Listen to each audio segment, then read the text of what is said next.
y toda la mejor de las tardes, patojos y patojas.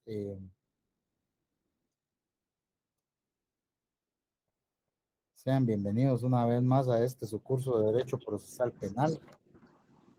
Buenas tardes, licenciado. Tengan todo la mejor de las tardes. Hola, Helio, buena tarde.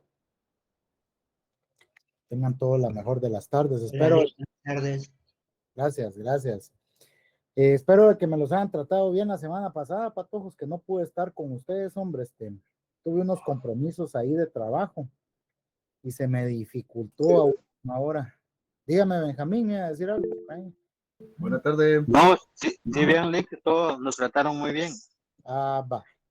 Sí, hombre, ahí procuré dejarlos en buenas manos. El licenciado Edwin Cabrera es un excelente profesional, un gran amigo mío. Él es agente fiscal del Ministerio Público y en este ámbito él cuenta con bastante experiencia. Espero de que le hayan hecho preguntas y hayan aprovechado la clase el día miércoles con él. Vamos a continuar el día de hoy, patojos. Ya tengo confirmación, efectivamente, el día 18 de octubre vamos a tener evaluación, vamos a tener nuestro segundo parcial con ustedes. Hay una cuestión. Hace poco nosotros en los chats que tenemos de profesores recibimos una información, unas instrucciones, mejor dicho, en cuanto al hecho de que cuando o los días que nosotros no tuviéramos evaluación y que ustedes estuvieran libres, tenemos que recibir clases para todos. Entonces, no es cosa de que me la esté sacando yo, sino que yo trato de darles espacio a ustedes para que ustedes puedan estudiar cuando se puede, pues, ¿verdad? Porque de plano, a veces hay clases en donde la carga académica es sumamente elevada, entonces me gusta darles espacio, pero eh, eh, ahorita, al menos en lo que va del resto del semestre, ese va a ser el comportamiento respecto a las semanas, a las 2 semanas que ocupamos para evaluar. No hay mayor cosa que preocuparse tampoco, patojos, porque ustedes tienen clases conmigo hoy, el miércoles, y tienen la última, como tienen examen el martes 18 conmigo, la última la tienen el 17, antes del examen, ¿verdad? Eso sí, antes del examen. Y el 18, pues obviamente, como ustedes tienen examen el 19, el 18, pues vamos, el 18, perdón, tienen clases 19, el 20, no, 24 creo que tienen ustedes, porque el 20 de octubre es asueto o a patojos. Yo creo que la siguiente evaluación o la última evaluación la tienen el 24. Esa semana que tienen examen conmigo, vamos a recibir clases lunes y miércoles, ¿oyeron? Esos 2 días recibimos clases. Entonces, tenemos 3 sesiones todavía. Sí vamos a lograr abarcar el contenido que necesitamos tener claro para la segunda evaluación parcial. Ahora necesito que ustedes me comenten algo. Estaba viendo el video de la última sesión, yo creo que se los acabo de publicar también por ahí. Exactamente, se los acabo de publicar, entonces estaba viendo que se quedaron o hablaron hasta donde ya llegaban a la discusión del plazo razonable de investigación. Pero antes de que avancemos, antes de que continuemos, solo necesito de que ustedes me hablen o me digan si les quedó claro a ustedes lo relacionado al análisis que se debe de efectuar para el otorgamiento de una medida sustitutiva, porque vi yo que en el esquema ya pasaron ustedes eso. Hay reglas que deben ser analizadas para el otorgamiento de una medida sustitutiva, y eso sí les tiene que quedar claro para todos, muy, muy claro, clarito como el agua. ¿Verdad? El agua del Caribe, ¿va? Patojos, no el agua de nuestra playa del Pacífico, que bonita, ¿va? Bonita, por cierto, pero pues viene algo negrita, hombre.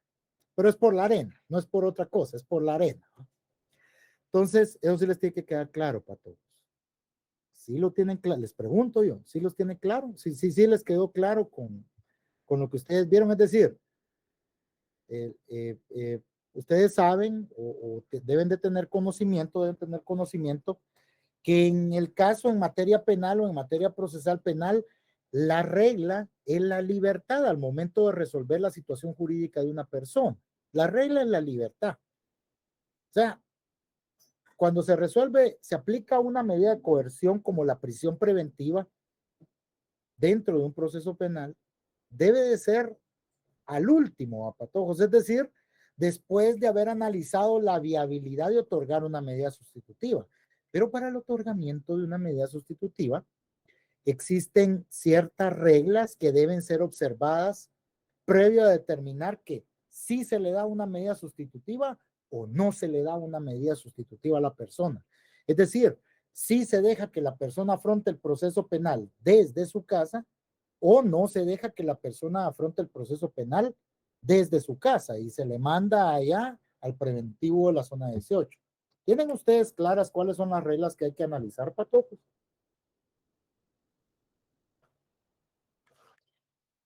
El que cae otorga. Si no me responden, les voy a empezar a preguntar.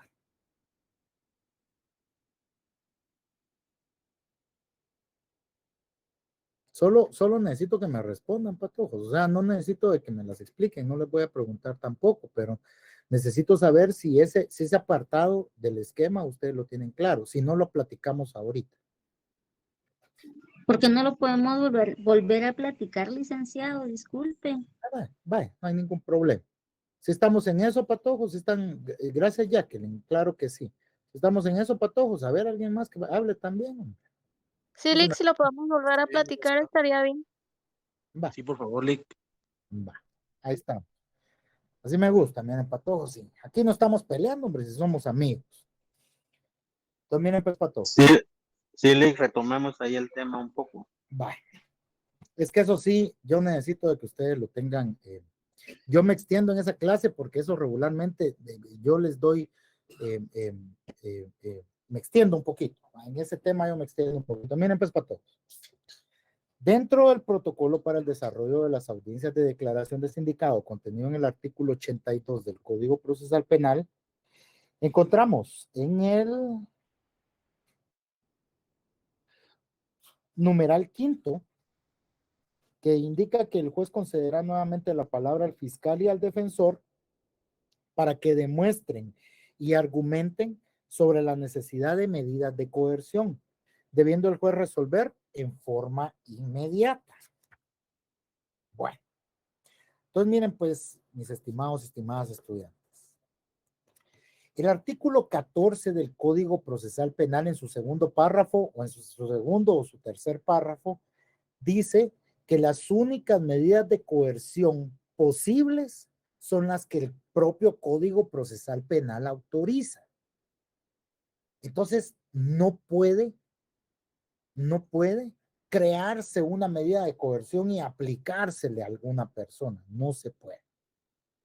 Como por ejemplo, les dijera yo, miren, fíjense de que se necesita un peritaje de voz, ¿verdad? Entonces, para hacer efectivo ese poder de la jurisdicción, la coertio, para todos, patentizado en el artículo 236 o 238, algo así, el Código Procesal Penal, es decir, el poder coercitivo del tribunal. Entonces, vamos a inyectarle a la persona alguna cuestión ahí para que la persona ahí hable y nos dé la muestra de voz. O sea, no se puede. Y en el caso específico de cuando estamos resolviendo la situación jurídica de la persona, únicamente se pueden imponer las medidas de coerción que el Código Procesal Penal autoriza. ¿Cuáles son estas medidas de coerción? La prisión preventiva o las medidas sustitutivas, porque las medidas sustitutivas, a pesar de que ante el otorgamiento de ella se beneficia a la persona con su libertad y con que se vaya a su casa, es igual una medida de coerción, porque restringe de igual manera ciertos derechos de la persona. Puede restringir su libertad de locomoción, puede restringir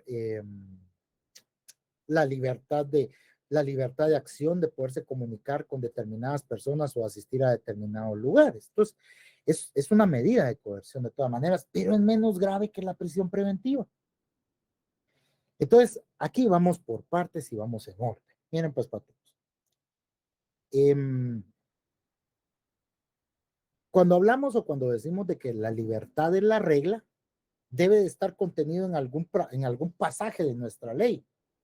Efectivamente, eso lo encontramos nosotros en el último párrafo del artículo 259 del Código Procesal Penal, artículo que fundamenta la prisión preventiva. Miren qué paradójico, para todos. O contradictorio, tal vez lo dijera yo, para todos, porque el presupuesto debería de estar contenido en el artículo 264, a mi criterio, pero no. Entonces, el legislador lo incluyó como regla en el artículo 259 del Código Procesal Penal. En su último párrafo, ¿qué dice? La libertad no debe restringirse, sino en los límites absolutamente indispensables para asegurar la presencia del imputado en el proceso. Entonces, debe de existir un motivo racional, comprobable, suficiente para creer que la persona no se va a presentar en el proceso y de esa cuenta, pues mejor lo dejamos detenido porque se nos puede escapar. Pero esos motivos o razones que pueden evitar la comparecencia o que pueden fundamentar la incomparecencia de la persona en el proceso son reglas que deben de ser analizadas para el otorgamiento de una medida sustitutiva. ¿Cómo es eso? Miren, pues. Si la regla es la libertad, la prisión es la excepción, no solo tenemos ese presupuesto que habla de que la libertad es la regla, si nos vamos nuevamente al contenido del artículo 14 del Código Procesal Penal en su segundo párrafo, ¿qué dice? Las disposiciones de esta ley que restringen la libertad del imputado o que limitan el ejercicio de sus facultades serán interpretadas restrictivamente. No, perdón, es en el tercer párrafo del artículo 14. Las únicas medidas de coerción posible en contra del imputado son las que este código autoriza. Tendrán carácter de excepcionales y serán proporcionales a la pena o medida de seguridad y corrección que se espera del procedimiento. Entonces, las medidas de coerción, si son excepcionales, quiere decir de que no deben, si no es necesario, no deben de aplicarse. Entonces, ¿cómo debemos de entender lo relativo a la prisión preventiva y a la medida sustitutiva? Que si la libertad es la regla, la prisión es excepcional.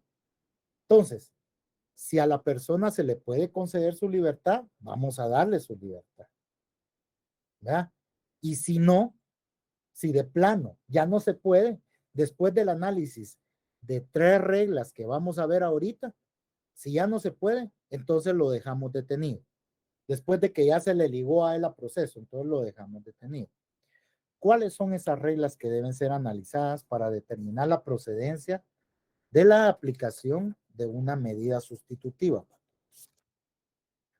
Ubiquémonos en el artículo 264 del Código Procesal Penal. El análisis volitivo que realiza el juzgador después de ligar a proceso a una persona,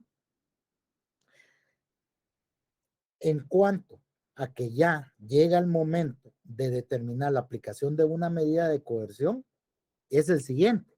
El juez dice, de primero, voy a ver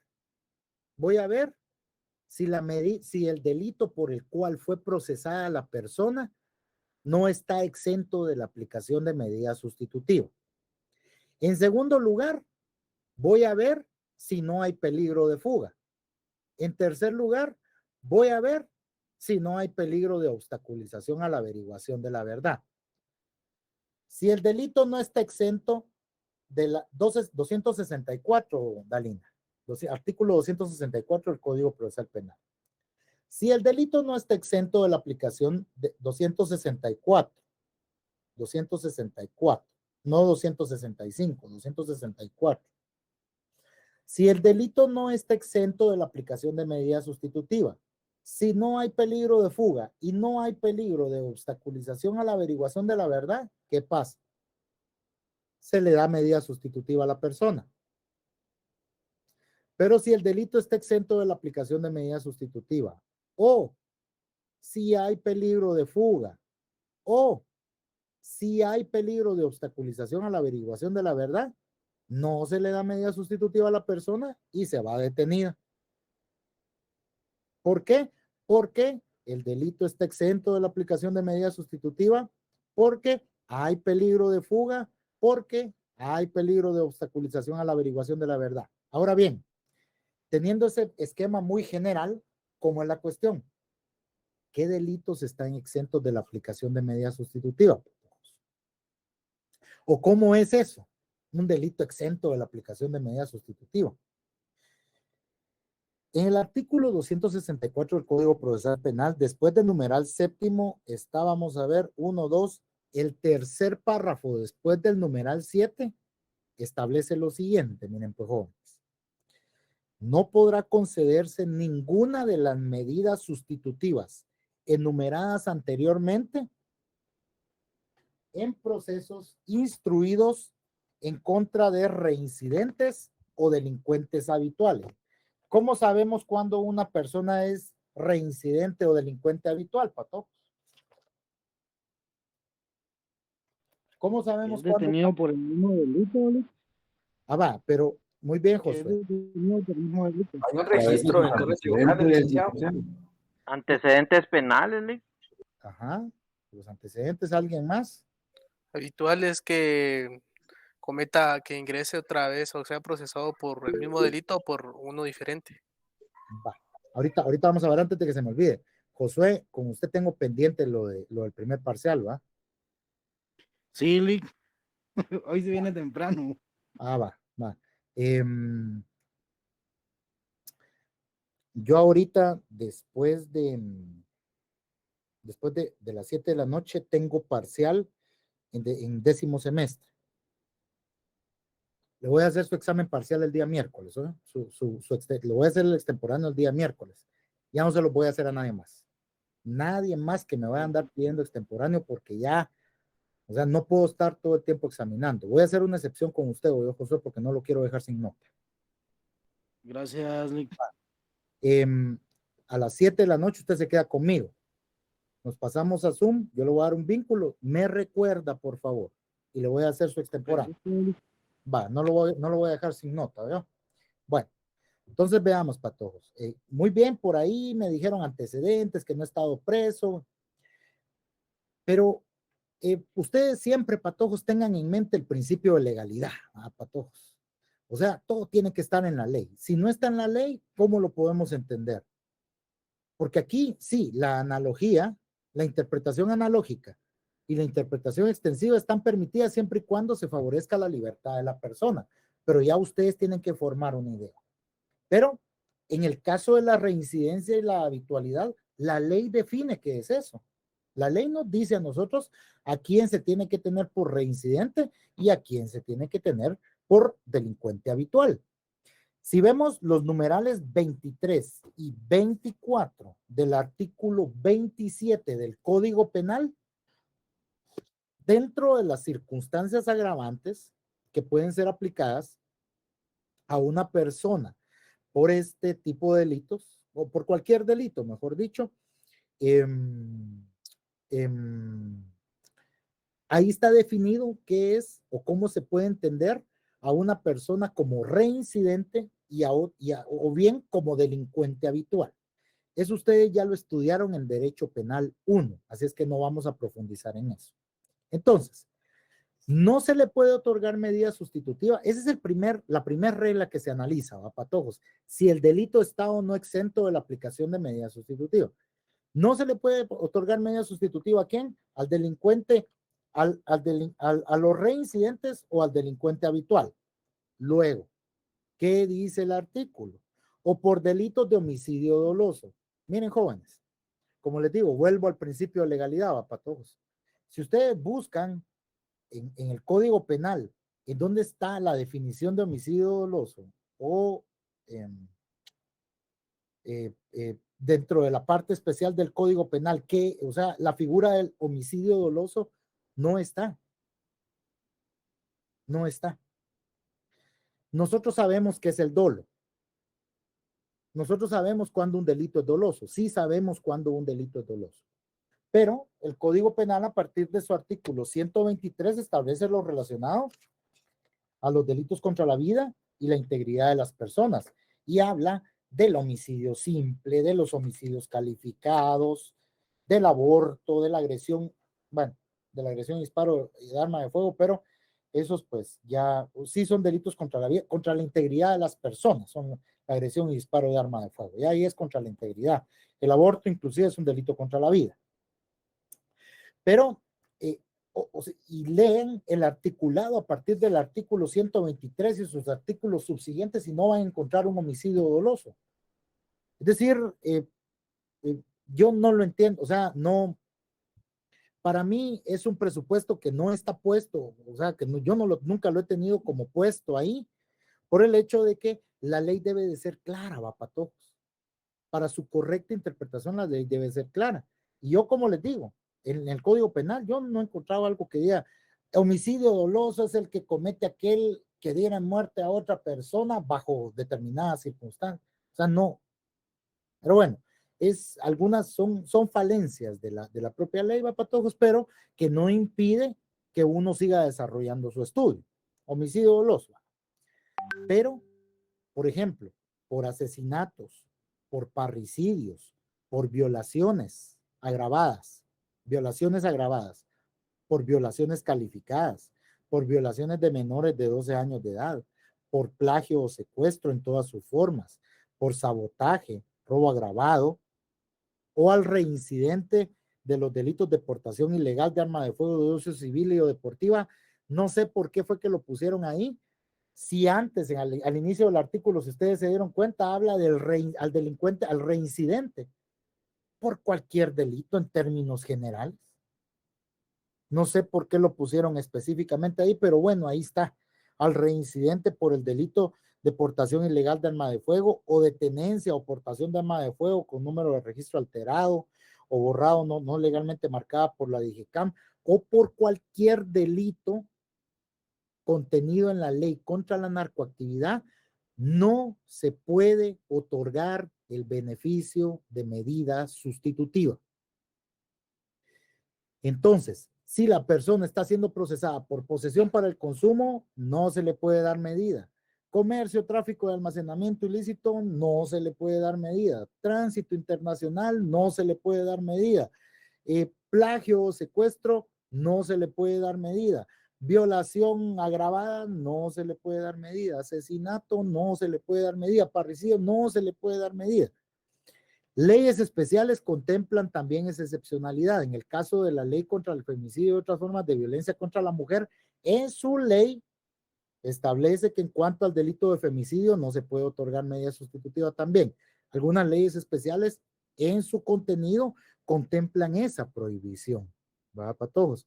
Entonces, primer paso, ligar a proceso a la persona. Luego de estar ligada a proceso, vamos a analizar si el delito permite que se le pueda otorgar a la persona el beneficio de una medida sustitutiva.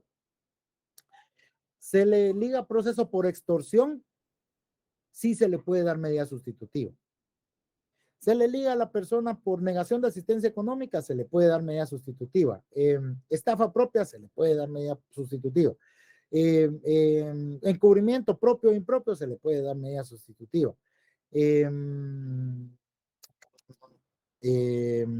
Vamos a ver. Robo, se le puede, robo, no robo agravado, robo, se le puede dar medida sustitutiva. Hurto agravado, se le puede dar medida sustitutiva. Hurto, se le puede dar medida sustitutiva. Primer presupuesto a analizar.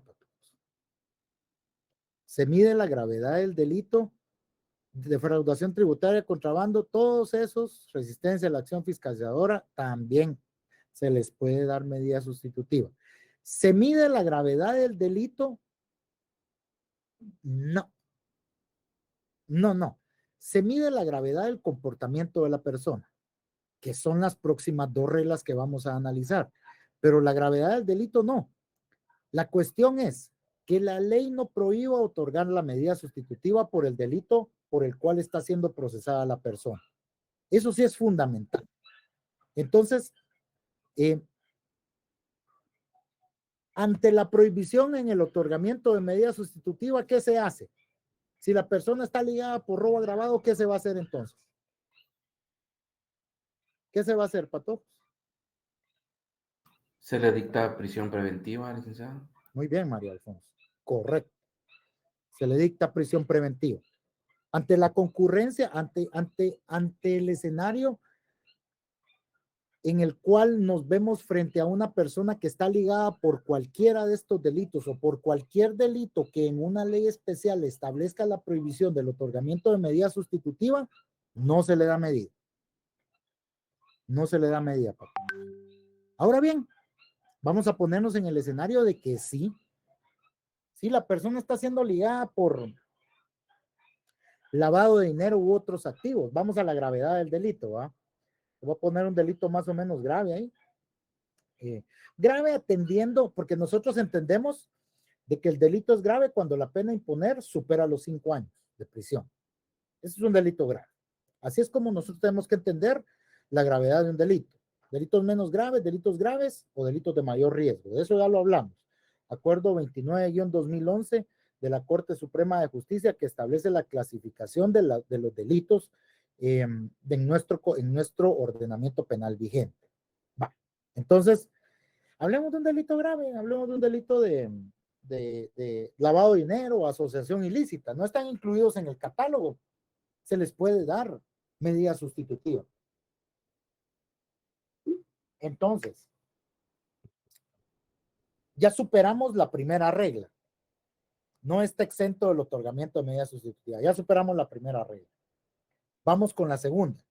¿Cuál es la segunda regla que debe de analizarse para determinar la procedencia del otorgamiento de una medida sustitutiva, Pato?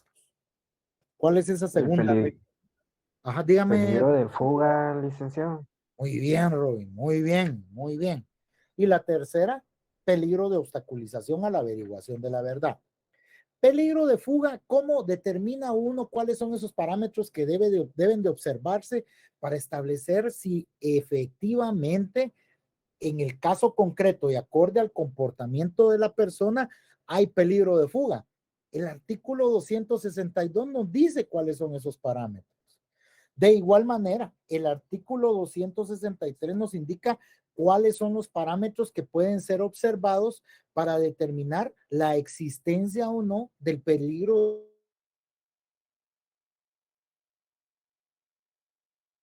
Vamos a ver rápidamente, porque quiero avanzar un poco para todos, pero para mí es importante que ustedes sepan esto, ¿no?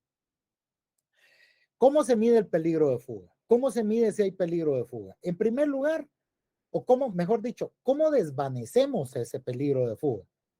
¿Va? ¿Cómo desvanecemos eso? Porque una persona ya fue ligada a proceso. Y si el delito es grave, por ejemplo, que sea un lavado de dinero en donde la pena excede los 5 años, la mínima excede los 5 años. Entonces, puede tender a provocar la idea en la persona de quererse fugar. Pero hay otros elementos personales que pueden inclinar a la persona a mantenerse en el país y someterse al proceso. En primer lugar, tenemos el peligro de fuga. O sea, hablando del peligro de fuga, en primer lugar, ante ese posible peligro de fuga, la persona, el abogado defensor, es el que tiene que venir y demostrar que la persona tiene arraigo en el país, como dice el numeral primero del artículo 262 del Código Procesal Penal. ¿Cómo se determina de que la persona tiene arraigo en el país? Que la persona tenga un domicilio, residencia habitual, asiento de familia, de sus negocios o trabajo, y las facilidades para abandonar definitivamente el país o permanecer oculto. ¿Cómo se prueba eso, patojos? Ahí vamos los abogados con un recibo de agua, luz o teléfono, una certificación de trabajo, ¿cómo se llama esto? Carta de recomendación. Cartas de recomendación. Sí, también. El asiento de familia, sí, muy bien, José Luis. El asiento de familia se puede acreditar a través, por ejemplo, de las certificaciones de nacimiento de los hijos, si tienen hijos, patojos. Hay hijos aquí en el país, hay un asiento de familia acá, de sus negocios. Si no hay certificación de trabajo, patente de comercio o una certificación contable en donde acredite que la persona gana determinada cantidad de dinero, estando inscrito en el régimen de pequeño contribuyente y que gana tanto. O sea, hay que demostrar que hay una razón que a nosotros nos impulsa a mantenernos acá en el país. Ese Que tenga propiedades también. que tenga propiedades, Benjamín, muy bien. ¿Va? Si el delito es muy, muy grave, hasta cuentas bancarias, si quieren, llame, señor juez, yo tengo aquí dinero, o sea, yo tengo todos mis negocios acá, yo tengo, o sea, no tengo por qué irme, pierdo más si me voy. Yo pierdo más si me voy. Entonces, aquí está la documentación. Pongo a disposición toda mi documentación. Es más, aquí le traigo hasta mi pasaporte para que mire de que yo, a pesar de que tengo dinero, aquí está mi pasaporte, no voy a poder salir del país. ¿Va? Eso es la manera en la que la defensa procura acreditar el arraigo de la persona, de su patrocinado. ¿Para qué? Para desvanecer ese peligro de fuga. La pena que se espera como resultado del procedimiento, que es lo que yo les decía, patojos. El peligro de fuga puede ser más fuerte en la medida que las penas son más severas. Entonces, hablando de eso, puchiga, ante un delito de portación ilegal de arma de fuego cuya pena es de 8 a 10 años, creo que es, o 8 a 12 años, estamos en claro o estamos en concreto, patojos, tenemos una idea en concreto de que si la persona resulta siendo responsable del ilícito de portación o de tenencia o de traslado de arma de fuego sin la licencia, sin la documentación respectiva, estamos en el entendido que vamos a tener una pena mínima de 8 años, lo que significa que si nos imponen una pena de esa magnitud, podríamos ir a la cárcel 4 años por lo menos, o deberíamos ir a la cárcel 4 años por lo menos. Entonces, vean, patojos, a eso se refiere este numeral segundo. Mientras la pena es más severa, la contraparte, que en este caso es el fiscal, y si hay un querellante, el querellante pueden alegar, mire, señor juez, es que la pena que se espera como resultado del procedimiento es sumamente elevada. Eso magnifica el peligro de fuga existente en este caso, porque la persona puede darse a la fuga, ya que para él es más fácil estar fuera del país, esperar que transcurra el plazo de la prescripción, ¿verdad? Y ya después regresar, porque la pena es sumamente elevada. La importancia del daño resarcible y la actitud que el sindicado o imputado adopta voluntariamente frente a él. Es decir, si aquí se provocó un daño con la comisión del ilícito, se provocó un daño extremadamente elevado, ¿verdad? Que amerite un resarcimiento o una reparación digna muy elevada, y la persona adopta la conducta de, ¿saben qué? Yo no, o sea, miren, la víctima quiere estar ahí en la audiencia de declaración, yo no quiero que ella esté aquí, es que ella tiene derecho, sí, pero yo no, o sea, una actitud negativa ante eso que es responsabilidad de él, que es en algún momento resarcir ese daño ocasionado en virtud de la comisión del ilícito. Esa actitud puede magnificar también el peligro de fuga. Es decir, miren la conducta negligente de esta persona, no quiere resarcir el daño ocasionado. Entonces, eso magnifica el peligro de fuga. El comportamiento del sindicado o imputado durante el procedimiento o en otro procedimiento anterior, en la medida que indique su voluntad de someterse a la persecución penal. Es que mire, sale el fiscal del MP, mire, señor juez, fíjese que la persona ya estuvo sujeta a proceso penal anteriormente, ¿sabe qué? Por el mismo delito. Y se le estuvo citando y nunca compareció, ¿verdad? se le decretó rebeldía, se le dictó autoprocesamiento, se le dio medida sustitutiva y luego para la audiencia de etapa intermedia, otra vez, fíjese que se estuvo citando y nunca llegó. Se tuvo que ordenar rebeldía nuevamente. Entonces, ya traéndolo, él tuvo que afrontar todo el proceso detenido. Se le benefició con el otorgamiento de, qué sé yo, un criterio de oportunidad, una suspensión o un procedimiento abreviado. Pero la persona, mire, ya se sometió a otro proceso igual y él no muestra voluntad de quererse someter a un proceso. Y aquí está la prueba, porque no es solo de alegar, va para todos. No es solo de venir y decir, miren, no.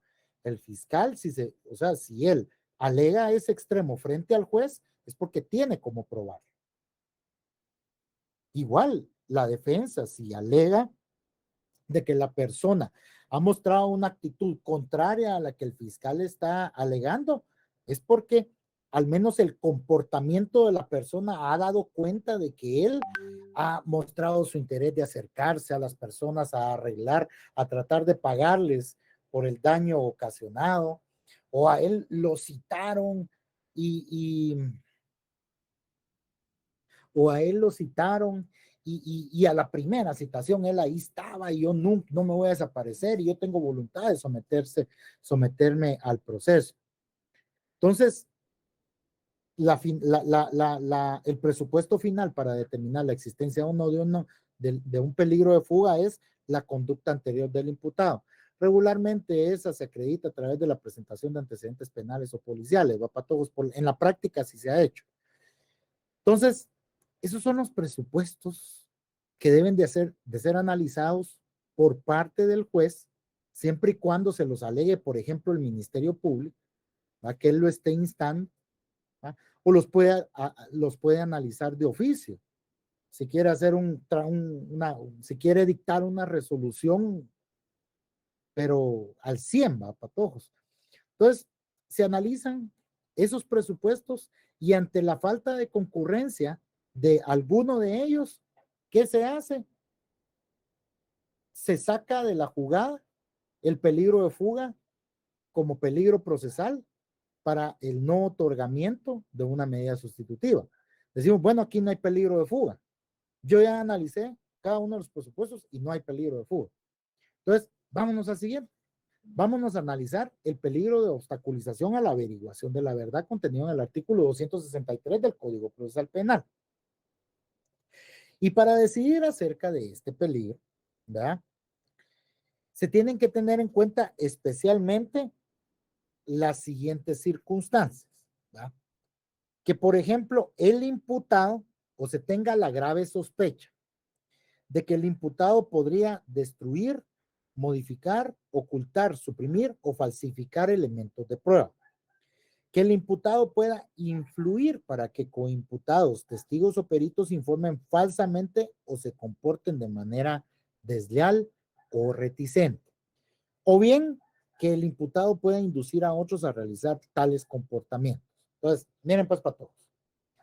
A mí siempre me gusta traer ejemplos a la práctica y se los traigo a la práctica porque es lo que ustedes van a ir a ver allá a la calle.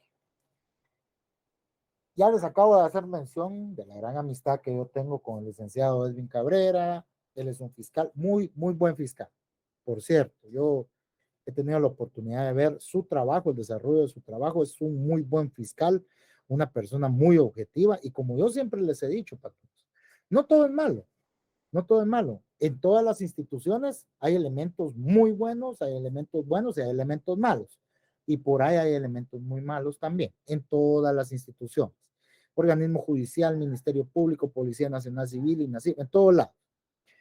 Pero me voy a referir especialmente a determinada experiencia que yo en algún momento tuve con un agente fiscal que le solicitó al juez que no le diera medidas sustitutivas, porque se logró desvanecer el peligro de fuga de parte de nosotros. Pero viene y solicita de que no se le diera medida sustitutiva atendiendo a que existía la grave sospecha, va, patojos, de que mi patrocinado podría realizar cualquiera de estas acciones tendientes a obstaculizar el buen desarrollo del proceso penal instruido en su contra. Y yo les voy a decir lo mismo que yo le dije al juez ahí, va, jóvenes. Estos son elementos muy, en primer lugar, porque son dos cosas. En primer lugar, son elementos muy subjetivos. Muy subjetivos. Porque, sí, ese fue su único argumento, Obed, la sospecha. Sí, así fue. Como el artículo lo dice, la grave sospecha va para todos. Pero como yo le dije al juez también, y se los he dicho a ustedes, estamos dentro de un proceso penal en donde aquí no cuenta lo que se sabe, sino que lo que se puede probar. Así es, en un proceso penal así es. Entonces, se están diciendo de que la persona puede ser capaz de realizar cualquiera de estas conductas. No solo debe existir esa grave sospecha, también deben de tener la capacidad de decirle, mire, señor juez, es que yo aquí tengo una denuncia de esta persona que está sirviendo como testigo dentro del proceso, en donde esta persona intentaba acercársele para que declare de otra manera. O tal vez no la denuncia, aquí tengo la declaración de esta persona. Mire, señor juez, fíjese que esta persona es funcionaria pública. Y a él, aquí tengo unos videos en donde a él lo vieron entrando ahí, en donde se almacena la documentación referente a este caso. Él tiene acceso a eso. Aquí está, miren. La grave sospecha, patojos. Ahora, miren cómo fue que yo armé las cosas. Sí se tiene la grave sospecha. ¿Va? En primer lugar, ¿va? El fiscal estaba indicando que se tenía la grave sospecha, pero no estaba acreditando absolutamente nada. Nada. No estaba acreditando nada. ¿Va? Lo que tiende a pensar de que el argumento se está efectuando de una forma maliciosa, fuera de los parámetros de la objetividad con que debe actuar un fiscal del Ministerio Público. Totalmente fuera de ese parámetro de la objetividad. Y en segundo lugar, que ese fue mi argumento más importante, fue el hecho de que yo le dije al juez, mire, señor juez, no obstante lo argumentado por el fiscal, usted puede encontrar acá que esos 3 presupuestos pueden ser efectivamente evitados a través de la imposición de determinadas medidas sustitutivas. ¿Cómo cuáles? Como la medida sustitutiva contenida en el numeral 5 del artículo 264 del Código Procesal Penal. ¿Cuál es esa medida sustitutiva? La prohibición de concurrir a determinadas reuniones o de visitar ciertos lugares.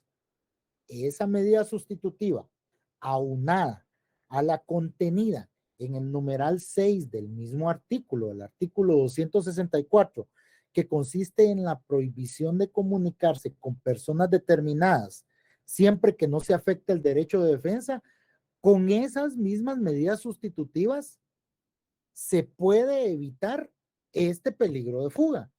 Porque para destruir, modificar, ocultar, suprimir o falsificar elementos de prueba, la persona debe de estar ahí, en el lugar. Envía a alguien, entonces se le prohíbe que se comunique con cualquier persona, ¿verdad? En cuanto a que la comunicación vaya a ser tendiente a que esta persona ejecute estos actos, destruir, modificar, ocultar o suprimir o falsificar elementos de prueba. El numeral 2, influir para que coimputados o inducir a otros a realizar tales comportamientos. Esas actitudes se pueden evitar a través de la prohibición de comunicarse con personas determinadas. Y no es un mandato judicial, pues, patojos, si la medida sustitutiva es un mandato judicial. Que el sindicato la puede quebrantar, por supuesto que la puede quebrantar, por supuesto que puede quebrantar ese mandato judicial. Pero ¿eso qué implicaría? Para la persona, para el sindicato, ¿qué implica el quebrantar ese mandato judicial? Que al incumplir la medida sustitutiva se le puede revocar y devolvérsele a prisión o mandársele a prisión. Pero mire, señor juez, es que ¿cómo se le va a dar o se le va a otorgar ese beneficio? ¿Verdad? ¿Por qué vamos a arriesgar el proceso? Porque la ley manda a que primero se analice o se establezca de que efectivamente la persona puede afrontar su proceso en libertad. Ese es el mandamiento de la ley. Esa es la regla. ¿Y qué se hace? Se utilizan todos los medios legales al alcance.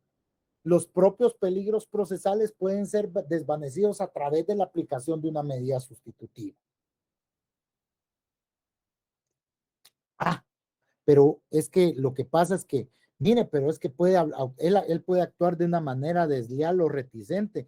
El artículo 10 del Reglamento Interior de Juzgados y Tribunales Penales establece un principio bajo el cual deben actuar todos los sujetos procesales.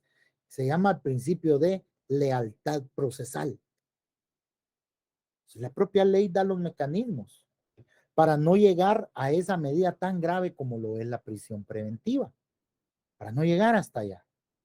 Pero eso depende, ¿va? También depende mucho, patojos, de la capacidad que ustedes tengan para armar un argumento y poderle decir, mire, señor juez, es que, o sea, me están diciendo, hay una sospecha, si la sospecha, ¿en qué la funda? O sea, si es una grave sospecha, ¿va? Y por ahí el fiscal puede decir, pero que no entiende que una sospecha es algo subjetivo, sí, pero también debe de tener sus bases. A través de algo subjetivo, si ustedes lo quieren, que es el comportamiento de la persona, por ejemplo. Va del lado del fiscal, yo diría, es que mire, señor juez, lo que pasa es que esta persona ha mostrado comportamientos que hacen presumir o hacen o fundamentan la grave sospecha que él puede adoptar conductas tendientes a obstaculizar la averiguación de la verdad. Conductas consistentes en esto, esto y esto y esto. Pero para todo esto que yo les estoy hablando, patojos, se necesita un ingrediente esencial, que ese cada uno de nosotros lo trae en distintas medidas, que se llama creatividad. Para armar argumentos se necesita creatividad. Conocimiento, por supuesto, pero creatividad fundamentalmente. Entonces, el delito no está exento de la aplicación de medida sustitutiva. No hay peligro de fuga, no hay peligro de obstaculización a la averiguación de la verdad. Vamos a otorgar medidas sustitutivas. ¿Qué medidas se otorgan?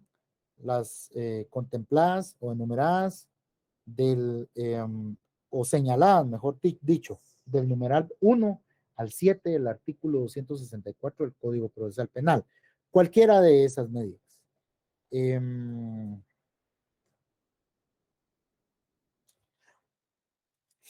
Hay un presupuesto, fíjense para todos, que yo solo en las faltas lo he visto o en los delitos menos graves, o una condición en la aplicación de la medida sustitutiva, fíjense para todos. En casos especiales, dice el segundo párrafo después del último numeral, del numeral 7 del artículo 264. En casos especiales se podrá también prescindir de toda medida de coerción, cuando la simple promesa del imputado de someterse al procedimiento baste para eliminar el peligro de fuga o de obstaculización a la averiguación de la verdad. Yo lo he visto muy poco, pero sí lo he visto.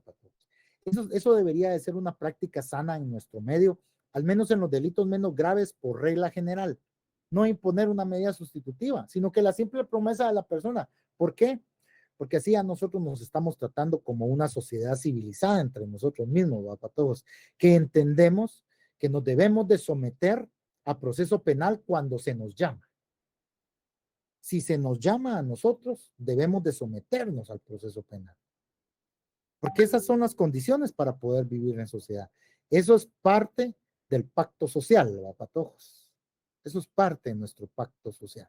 Entonces, así es como debemos de crecer nosotros. Desde ahorita ustedes deben de crecer profesionalmente para cuando ustedes sean quienes operen, que manejen el sistema de justicia, puedan tener clara esta situación o puedan aplicar de una manera distinta la normativa, como nadie ha tenido valor de aplicarla, va para todos.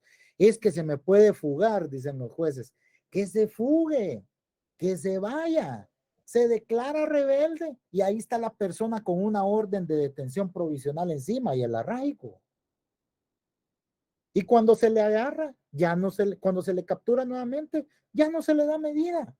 Porque la propia ley dice de que cuando sea decretada rebelde la persona y sea vida, ya no puede gozar del beneficio. Tiene que afrontar su proceso en prisión. Y punto. Ya no hay de otra. ¿Va? ¿Queremos ser tratados mal? Se puede también. Pero hay que ir moldeando nuestro medio, nuestro mecanismo procesal vigente.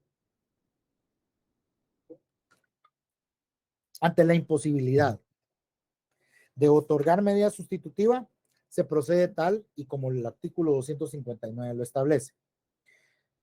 Después de oír al sindicado, se le liga proceso, ¿va? Y media información sobre la existencia de un hecho punible y motivos racionales suficientes para creer que el sindicado lo ha cometido o ha participado en él, entonces ya se analizaron los presupuestos para el otorgamiento de medida sustitutiva. No hay forma de que la persona pueda gozar del beneficio de medida sustitutiva por cualquiera de los tres presupuestos.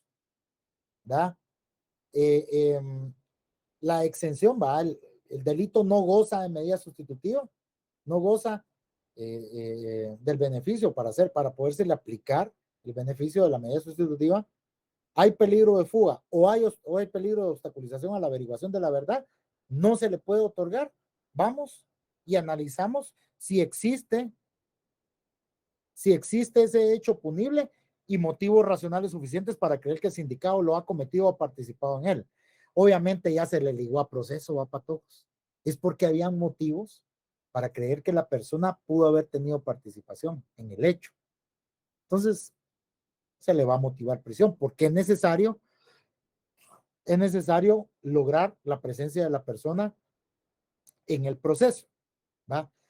Y una última en relación a este tema. No tienen que concurrir aquellas tres reglas, va para todos. Una excluye a las demás. Es decir, si el delito está exento del beneficio de aplicación de medida sustitutiva, ya no se analizan los dos peligros procesales. Si no está exento del beneficio de la aplicación de medida sustitutiva y se entra a analizar el beneficio el peligro procesal de fuga y se encuentra el peligro procesal de fuga, ya no se analiza el otro. ¿Para qué? Ya hay peligro de fuga. Ahora bien, hay jueces que sí entran a analizar el tercer peligro procesal, aun y cuando exista peligro de fuga, para amarrar bien la resolución, dicen ellos, que puede darse también. Pero eso sí, no hay peligro de fuga y la medida y el delito no está exento, entramos a analizar el peligro de obstaculización a la averiguación de la verdad y concurre, tampoco se le da. Entonces, con uno de ellos que concurra, la persona pues se queda detenida, se le motiva a prisión preventiva. ¿Cómo vamos, mis estimados, estimadas estudiantes? ¿Les quedó claro esto? Sí, Claro licenciado. que sí, licenciado, gracias. Sí, licenciado. Vale. Entonces vamos a seguir. Eso era muy importante para mí que ustedes lo tuvieran claro. Entonces vamos a seguir. Sí, licenciado, bien claro, muchas gracias. Muy bien, Rudy. Claro que sí. Bueno, entonces miren pues para todos y para todas. Me parece de que en la clase anterior con el licenciado Edwin ustedes se quedaron en el tema de, ya habían hablado del plazo de investigación. ¿Les quedó claro a ustedes cuándo se fijan 6 y cuándo se fijan 3 meses para la investigación? Estaba viendo el video y yo vi que habían platicado en relación al plazo de investigación. Porque eso también se debe de discutir, es parte del protocolo. Dígame, María José. ¿El plazo de investigación es de máximo de 3 meses? Ajá. ¿En qué caso, María José?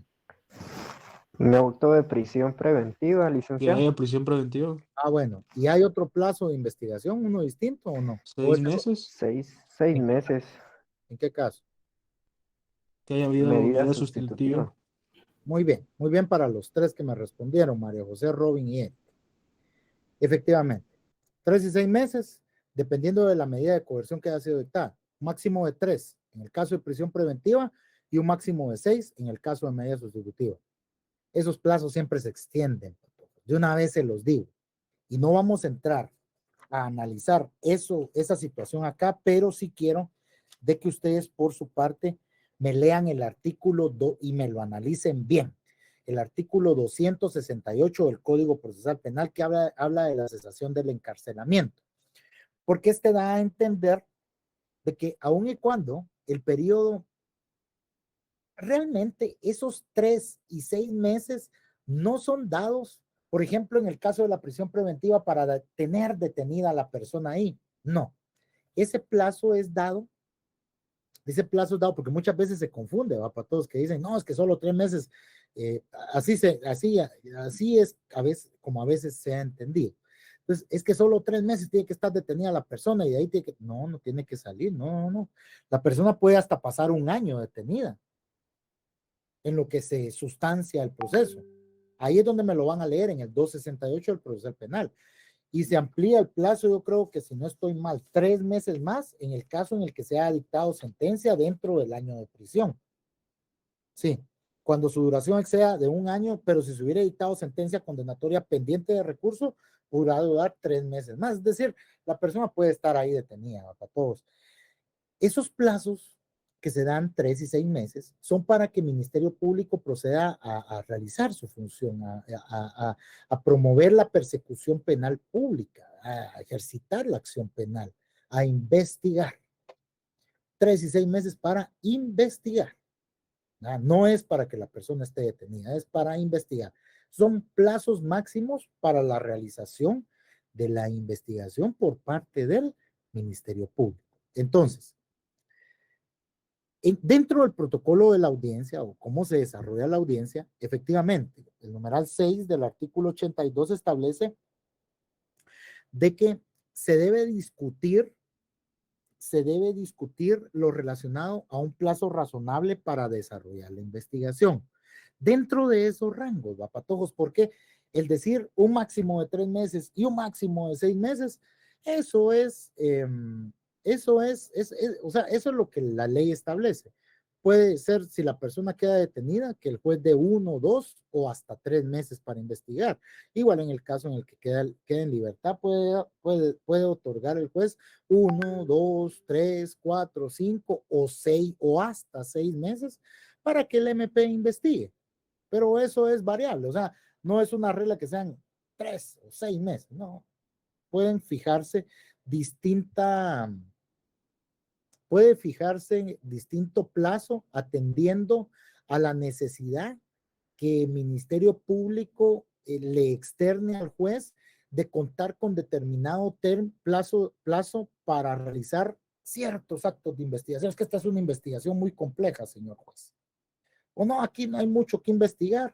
El MP tampoco no está obligado pues a decirle al juez, mire, yo tengo que realizar estos y estos actos de investigación. No, la investigación la realizan ellos. La dirección de la investigación está encomendada a ellos. Entonces, ellos no tienen que decirle nada, o sea, detallarle, ¿qué?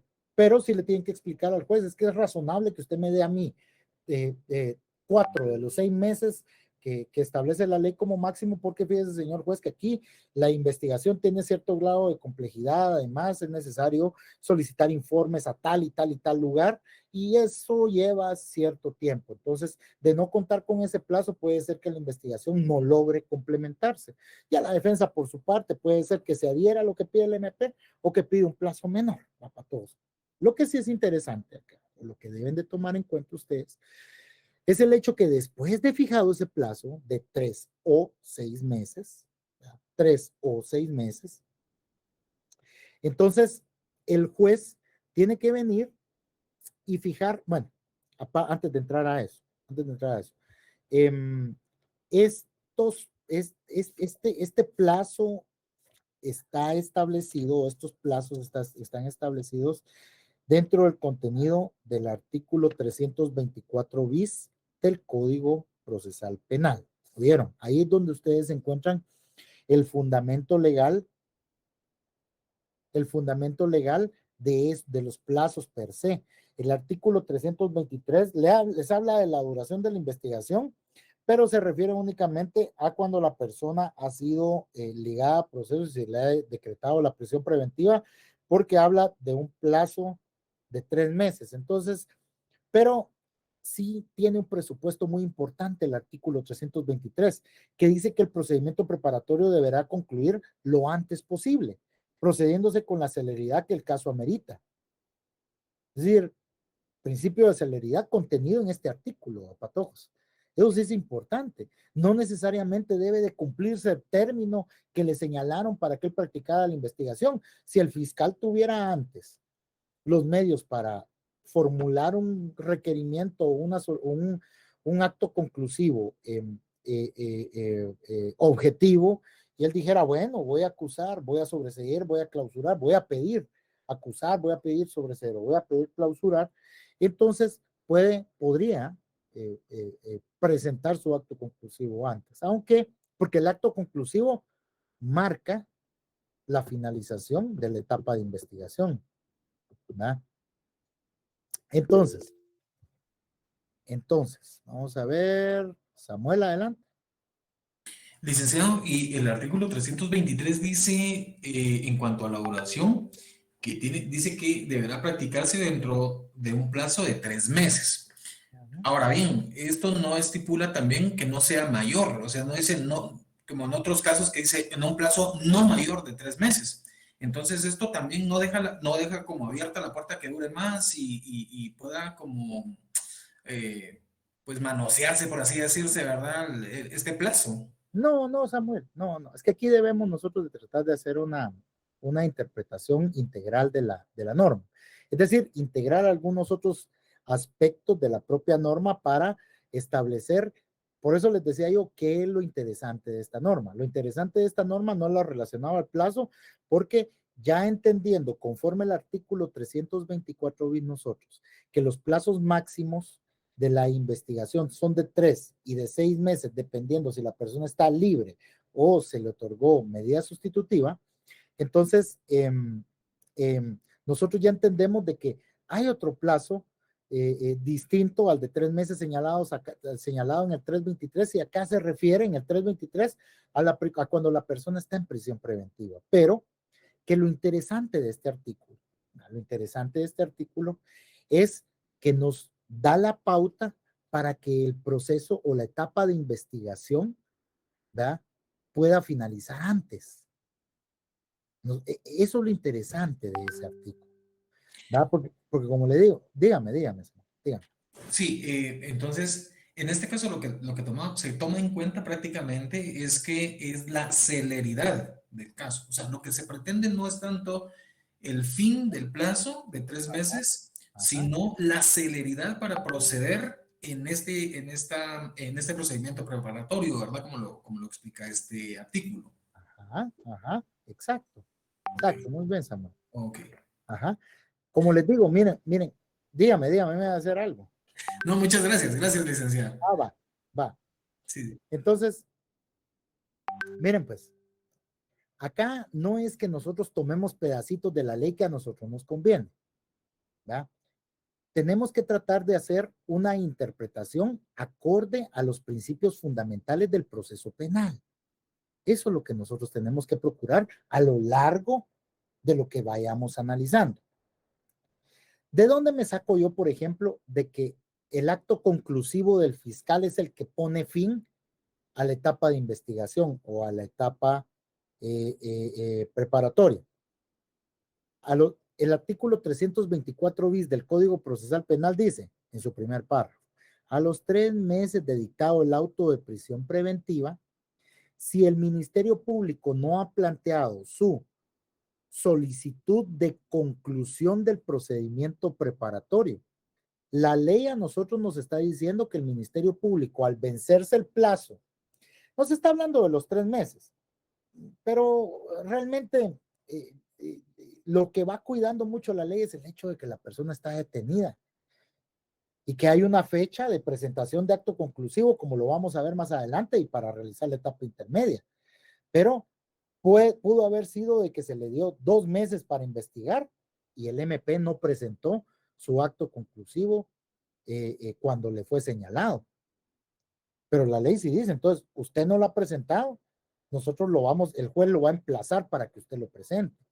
Pero lo que quiero que ustedes vean acá es que ese memorial, ese escrito que el Ministerio Público presenta al finalizar el periodo de investigación, constituye la solicitud de conclusión del procedimiento preparatorio, sea cual fuere la petición, si es una acusación, si es una solicitud de sobreseimiento, de clausura provisional, de criterio de oportunidad, de suspensión condicional de la persecución penal, de acusación en la vía del procedimiento abreviado, cualquiera que fuere, esa solicitud marca el fin de la etapa preparatoria. Así lo dice la ley. En lo que al artículo 323 respecta, nosotros como ya tenemos conocimiento de que cuando se refiere a un plazo máximo de 3 meses es porque está hablando de que la persona está detenida, y que cuando se refiere a un plazo máximo de 6 meses es porque a la persona se le dio o se le otorgó el beneficio de medida sustitutiva. Entonces, nosotros bajo ese presupuesto o bajo ese entendido, como siempre buscamos interpretar la norma de una manera o de una forma en que favorezca la libertad de la persona, como dice el artículo 14, segundo párrafo del Código Procesal Penal, lo que debemos de observar o a lo que le debemos de poner atención a este artículo es lo que usted bien decía, que ya se los había señalado, el principio de celeridad. Porque en la práctica, realmente el Ministerio Público concluye o presenta su acto conclusivo hasta las fechas en las que le fue señalado. Cuando este artículo habilita para que pueda ser antes de que ese término máximo que señaló el juez se cumpla. Eso es lo que tenemos nosotros, a lo que tenemos nosotros que ponerle atención en relación a ese artículo. Ya sabemos, como le digo, y le repito, que los plazos están marcados en la ley respecto o cuando la persona está detenida, un plazo máximo de 3 meses. Cuando está en libertad, un plazo máximo de 6 meses. Pero en ambos casos y en atención a que la interpretación extensiva está permitida en materia procesal penal, conforme el segundo párrafo del artículo 14 del Código Procesal Penal, el artículo 323 nos da la pauta para que si el fiscal ya concluyó o ya tiene elementos suficientes, concluya la etapa preparatoria, aun y cuando la fecha de presentación del acto conclusivo no haya llegado. Tal vez ahorita lo van a ver de una forma un poco más clara. Vean. Ya se discutió cuánto se le va a dar a la persona, cuánto se le va a dar a MP para que investigue. ¿Verdad? Puede ser 1, 2, 3 meses si la persona está detenida, 1, 2, 3, 4, 5, 6 meses si la persona está en libertad. Ahora bien, ¿qué sigue después de eso? El juez deberá fijar en ese mismo acto, cuando el juez dice, bueno, derivado de la solicitud planteada tanto por el fiscal del Ministerio Público que solicita que se le otorgue un plazo máximo de 3 meses y la defensa del sindicado que solicita de que únicamente se le otorgue un mes como plazo de investigación para que realice la investigación la institución del Ministerio Público. Esta judicatura es del criterio, ¿verdad?, de conceder el plazo de 2 meses para que realicen, o sea, ni a uno ni a otro, ni a uno ni a otro. El plazo de 2 meses para que se pueda desarrollar o llevar a cabo la investigación dentro del presente asunto. De esa cuenta, ¿verdad? De esa cuenta. Habiendo fijado 2 meses, hoy 3 de octubre, dicho plazo vence octubre, noviembre, diciembre. Los plazos, permítanme. Les voy a leer ese artículo para que ustedes vean, como les digo, de que todo tiene su fundamento, ¿va, jóvenes? El artículo 45 de la Ley del Organismo Judicial establece lo relacionado a los plazos y nos dice, en el cómputo de los plazos legales, en toda clase de proceso se observarán las reglas siguientes.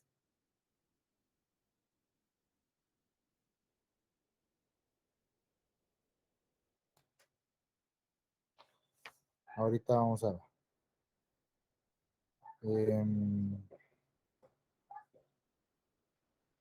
Dispongo plazo.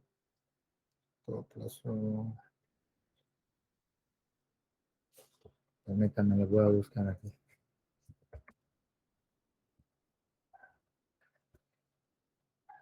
Lo que necesito yo establecer es 45 numeral D. Vamos a ver. El vencimiento del plazo. ¿Va? Como estamos fijando 2 meses para que se realice la investigación, entonces, según el artículo 45, literal D, establece, terminarán los años y los meses la víspera de la fecha en que han principiado a contarse. Entonces, ¿cuándo empezamos a contar? El 3 de octubre. ¿Cuándo vence? El 3 de diciembre. ¿Cuándo es la víspera del 3 de diciembre? El 2 de diciembre. El 2 de diciembre. Ahí está. Entonces, a razón de eso, ¿verdad? Ya sabemos de que estamos dando 2 meses, vence el 3, pero como la ley dice que cuando se computan en años o meses, vencen a la víspera, estaríamos hablando del 2. De esa cuenta, el juez deberá de fijar día para la presentación de acto conclusivo y día y hora para la audiencia intermedia. De esa cuenta, ¿hasta cuándo tendría, con lo que nosotros hemos analizado acá, qué día debería de presentar el Ministerio Público su acto conclusivo? ¿El 2 o el 3 de diciembre? ¿O el 4 de diciembre? El 2 de diciembre. El 2 de diciembre, licenciado. El 2 de diciembre, licenciado. Como fecha máxima, el 2 de diciembre. Estamos todos de acuerdo que el 2 de diciembre. Sí. Pero y si yo llego el 1 de diciembre con Ministerio Público a presentarme un memorialito, mire, señor fiscal, fíjese que encontré un testigo que él vio a mi patrocinado el día y hora que usted dice que le dio muerte a esta persona en tal lugar, y conforme al artículo 315 yo le estoy solicitando que lo escuche. Sí, es posible. Y como los plazos vencen a la víspera, el 2 de diciembre todavía corre el plazo, pero ese día vence. Entonces, ¿esa diligencia puede ser llevada a cabo el día 2 de diciembre? Sí. Claro. Dígame, Samuel. Diga, hable, Samuel. Sí, por supuesto que puede ser realizada porque no se ha cumplido el plazo. Termina, obviamente termina el mismo 2, entonces puede. Exactamente. El 3 se podría. Ya no. Ya no, porque la ley dice que los... Dígame, Samuel, hable. No, le iba a decir que no, que ya no se puede porque ya la ley lo establece de esa manera. El plazo vence a su víspera, ¿eh? Pero el 3 tiene que presentar el acto conclusivo. Él tiene el 3 que presentar el acto conclusivo. El 3 de diciembre. ¿No? Eso sí. Pero yo les doy algo que en la práctica se da mucho, fíjense, Patojo, los abogados solemos ir unos 2, 3 días antes al vencimiento del plazo a pedir o a proponer una diligencia, y de todas maneras le tienen que dar curso. Si no, que le den la negativa a uno y uno ya va a plantear una discrepancia ante el juez. Bueno, entonces estaríamos hablando de que vence el 3, sábado 3 de diciembre, ¿verdad, Patojos? Pero como vence a la víspera, es el 2. Pero el fiscal tendría hasta en fecha 3 de diciembre para presentar, sábado 3 de diciembre. Los tribunales están cerrados día sábado, ¿a Patojos? Eso le iba a decir también. Entonces, si están cerrados, tendría que ser el lunes. El lunes. El lunes él perfectamente puede ir a presentar su acto conclusivo. Ahora bien, ¿verdad? Con la presentación, con la fecha de presentación del acto conclusivo, porque el juez le tiene que decir cuándo como máximo tiene que presentar su acto conclusivo. Fijo 2 meses para el desarrollo de la audiencia de etapa intermedia. De esa cuenta, señalo como fecha de presentación del acto conclusivo el día 3 de diciembre del año 2022. Durante el día, él puede venir y presentar el acto conclusivo, pero si está cerrado el juzgado, pues ya él puede ir, ya sea el 5 a primera hora o el 2 a las 15:30 horas. Aunque el 2, bueno, sí, el 2 a las 15:30 horas. Pero bueno, hablemos de que lo va a ir a presentar en fecha 5. De la misma forma, el juez de una vez ahí en la audiencia debe dejar fijada fecha y hora para la discusión de ese acto conclusivo, que es la audiencia intermedia. La ley, ¿qué es lo que nos dice en su numeral 6? Artículo 82, numeral 6 del Código Procesal Penal. El juez deberá fijar día para la presentación del acto conclusivo. Ya lo fijamos, 3 de diciembre.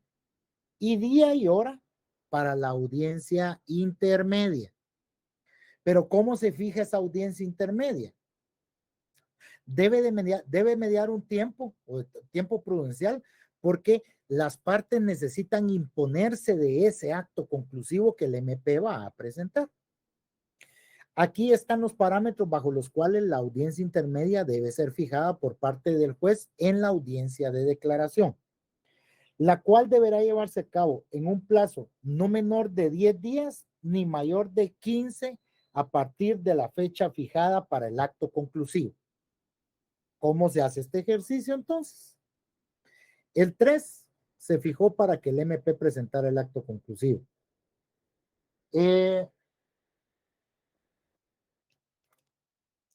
Ustedes me van a leer el artículo 45 de la ley del organismo judicial, me lo van a analizar porque ahí está lo relacionado a los plazos. ¿Oyeron para todos? ¿Cómo es que deben de computarse los plazos? El día es de 24 horas que empezará a contarse desde la medianoche, 0 horas. Para los efectos legales se entiende por noche el tiempo comprendido entre las 18 horas de un día y las 6 horas del día siguiente. Los meses y los años se regularán por el número de días que les corresponde según la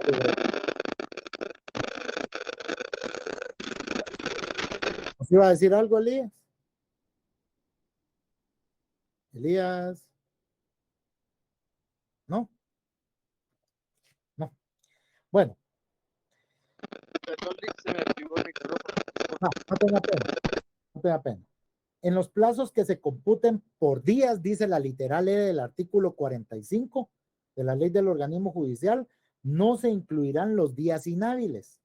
Son inhábiles los días de feriado, ahí les dice a ustedes cuáles son los días inhábiles. Entonces, ¿cómo vamos a hacer ese cómputo de que la audiencia intermedia debe señalar dentro de un plazo no menor de 10 días ni mayor de 15 días? Como ya sabemos que son días hábiles, entonces vamos a empezar a contar. La fecha de presentación del acto conclusivo fue el 3. ¿Cuál es el día hábil siguiente? El 5. Ajá. ¿Cuál? El 4. 4 es día hábil. 4 es día domingo. Lunes 5. Lunes 5. Muy bien, Rosita. Es que estamos en diciembre, ¿vale? Sí. Ajá. Bueno, entonces empezamos a contar. 5, 6, 7, 8, 9, 5 días hábiles, de lunes a viernes, 5 días hábiles. 12, 13, 14, 15 y 16, 10 días hábiles. Entonces, ¿cómo vamos a señalar esa audiencia? A partir del día 16, que es el día número 10, a partir de ahí, podemos señalarla el 16, el 19, el 20, el 21 y el 22. 1, 2, 3, 4, 5. Entre el 10º y el 15º día. Porque 22 no va a haber asueto. No va a haber asueto. El 23 sí.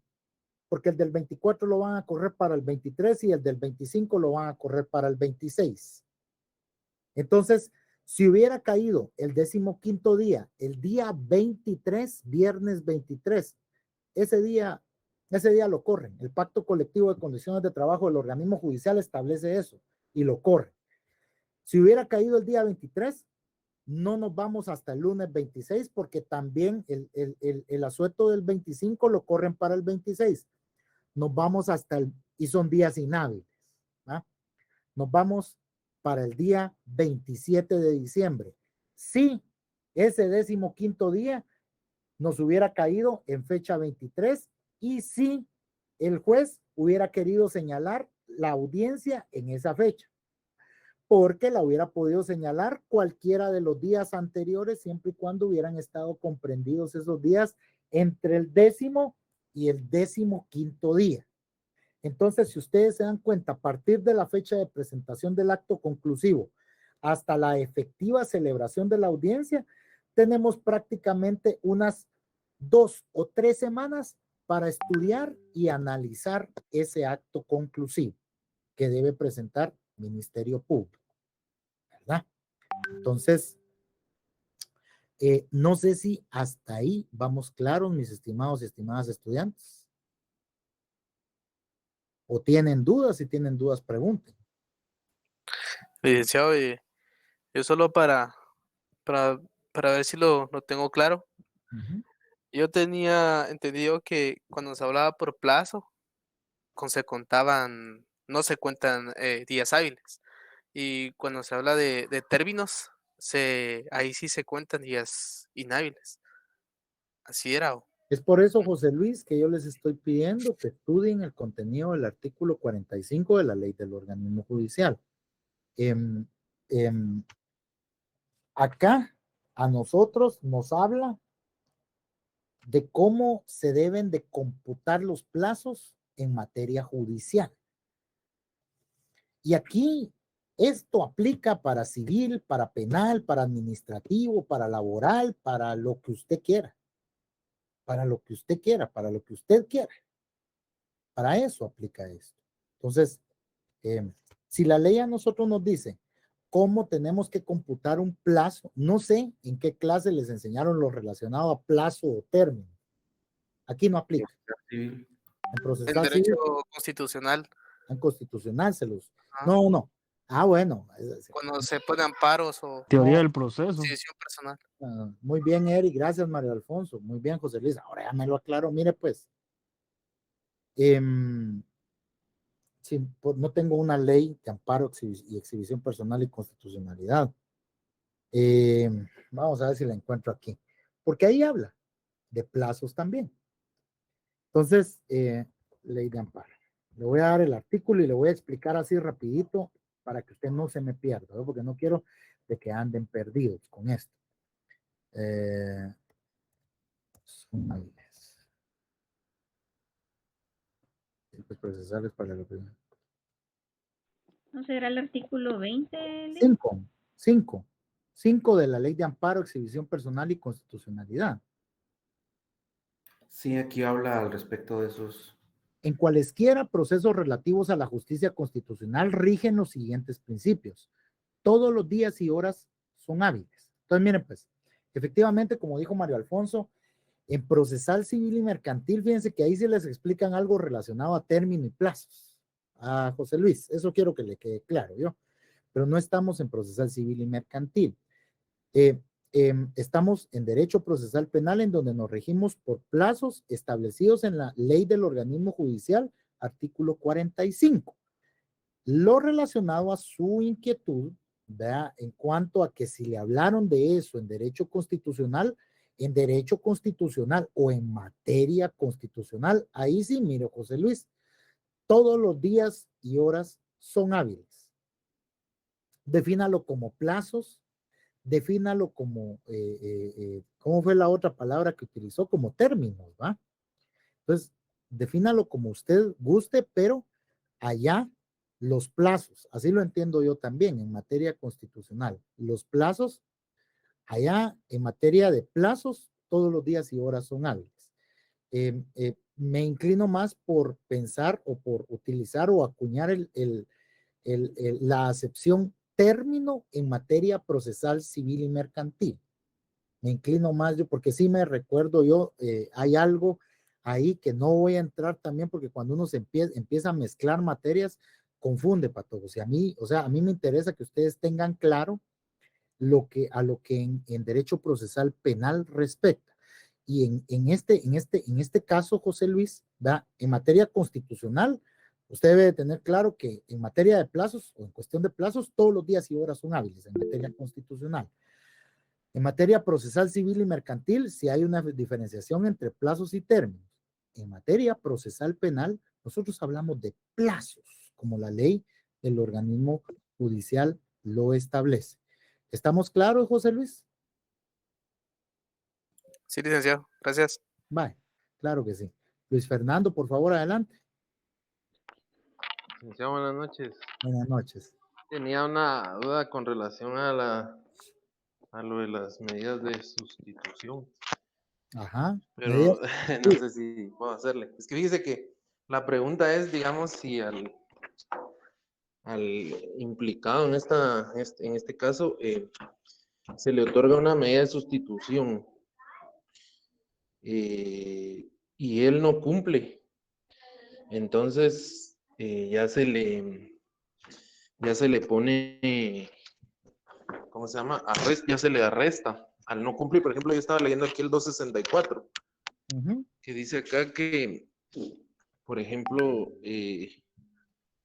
la sustitución podría ser en el número 1, el arresto domiciliario, o la obligación de él de... Mire, Luis Fernando, solo enfóquese en su... Es que lo que pasa es que yo tengo que examinar... le voy a volver a preguntar. Enfóquese en su duda, yo con mucho gusto se la resuelvo. Es que le estaba preguntando que si el artículo 264 se refiere a las medidas de sustitución, o estoy equivocado yo. Las medidas sustitutivas, es correcto, Luis. De las medidas sustitutivas. Sustitutivas, ajá. Y ante el incumplimiento de la medida sustitutiva, si la persona incumple la medida sustitutiva, entonces Eso era mi pregunta. se le revoca el beneficio y no podrá gozar de él nuevamente. Ya, sí, esa era mi duda, licenciado, no la supe plantear. No tenga pena, no se preocupe para nada. Entonces, como le digo, esto es claro. De hecho, yo se los señalé así rapidito, ¿verdad? Les dije, en el transcurso de la clase, les dije, miren, y ante el incumplimiento de la persona, porque les estaba hablando de que, y si la persona incumple, que no, ante el incumplimiento de la persona, pues se le revoca la medida, ya no puede volver a gozar de ella. Así rapidito se los dije, pero se los mencioné. Yo les voy a dar el fundamento legal en la próxima clase. Dígame, Samuel.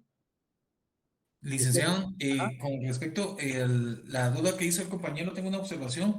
Nada más, él estaba hablando sobre los plazos y los términos con cuestión relacionados al amparo. Entonces, el artículo 8, donde está el artículo 8 de la ley de amparo de exhibición personal, precisamente habla del objeto del amparo, ¿verdad? Entonces, entiendo que este proceso que llevamos acá tiene que ver, básicamente, aquí no ha sido violado ningún tipo de derecho constitucional. No. Entonces, por esa misma razón, no podríamos aplicar los plazos y los términos que implica la ley de amparo de exhibición personal porque no se ha violado y tampoco está amenazado un derecho constitucional. No, es que usted va a aplicar esos términos en materia constitucional, cuando hay algún amparo planteado, una exhibición personal o una inconstitucionalidad. Ahí va a aplicar esa regla. Claro que sí. Todos los días y horas son hábiles. Ajá. Okay. Gracias, licenciado. Vale, Esa es una observación más que todo. Vale, muy bien. Gracias, Samuel. Muy amable. Mario Alfonso, dígame. Gracias, licenciado. Con respecto a que a una persona se le revoque la medida sustitutiva, ¿esto podría reforzar de alguna manera la tesis acusatoria de la Fiscalía, licenciado? No, solo que maliciosamente lo quisieran utilizar, la verdad, pero yo no veo cómo. Eso tiene que ver con el comportamiento de la persona y le podría perjudicar a la hora que quiera gozar de algún beneficio procesal. Ahí sí, un perdón judicial, suspensión condicional de la ejecución de la pena, ahí probablemente sí, pero no, reforzar la tesis de la Fiscalía